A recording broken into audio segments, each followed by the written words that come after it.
All right, well, let's go to Victoria and the Parliament. 6 more months, we're told, of a state of emergency. Could be even more. That's the likely reality for all Victorians following a vote that we're watching very closely in the Victorian Upper House. The vote aims to extend the state of emergency powers, while the government has the option not to use the full 6 months.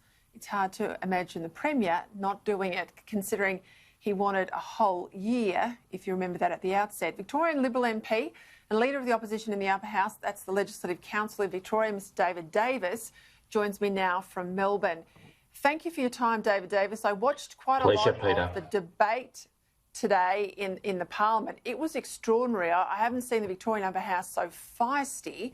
I had a good look at the legislation. Now, I'm not clear whether this really is a hard and fast 6 months only extension, or if there's capacity, with advice tabled by the Chief Medical Officer, to increase it from 6 to 12 months. Now, I read the bill and I read the EM today, and it's not clear. Can you help me out here? There's 6 months is hardwired into the legislation as it is currently, and this bill seeks to add another 6 months on top. So the Premier, by month-to-month extensions, which he's entitled to do if this Act was passed, would give him 12 months of state of emergency. So we think this is bizarre and wrong. We think that this is extreme. We think this is a grab for power. We think also that some of the other clauses in the Act or in the bill seek to widen the power of an already very, very powerful Chief Health Officer.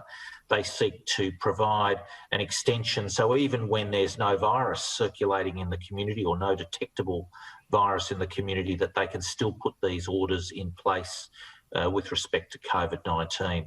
Of course, with the huge stage 4 lockdown in Victoria, in Melbourne especially, the small business sector has been hit for a 6.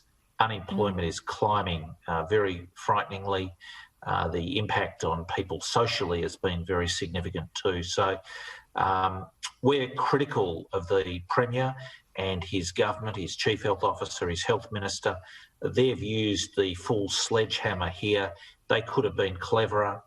And some of these decisions now are becoming increasingly bizarre. I mean, we asked today a question in the chamber about Jim's Mowing, Jim Penman and Jim's Mowing. Thousands of small businesses out there. The government has said council workers can keep working. But they've said if you're a sole trader, a little Jim's Mowing franchise, you're closed down. Now, we say that's not consistent. Talk to me about Fiona Patten. She's the leader of the old sex party. They don't call themselves that anymore. It's called the Reason Party. They campaign as sort of libertarian, you know, wanting to get government out of your lives, wanting to decrease a government strangleholds on things like illegal drugs and sex workers, etc. They want all of these sort of changes to make laws lax in many of those areas. I'd call them lax. But she's voted, it would appear, to do a deal with the government to heavily increase these restrictions, these draconian restrictions, as I said at the top of the show, restrictions we didn't even have in wartime. What's happened there? I don't know that the voters who voted for her in the last election... Very intrusive powers, massive crushing of civil liberties that is happening here. There will be 3 parties that at least vote with the government on this, that have said they will: the Animal Justice Party, the Reason Party and the Greens. Most of the others will, I think, vote against the bill, against the 6-month extension. One, Adam Somyurek, is not going to vote, but the 3 that the government needs, they only need 3 to get to 20, have said that's what they'll do. So, you know, we're in this terrible zone where Andrews is taking all this power, massive increase in power for the Chief Health Officer, massive increase in power for him. I mean, he's drunk on this. He's out of control. Yeah.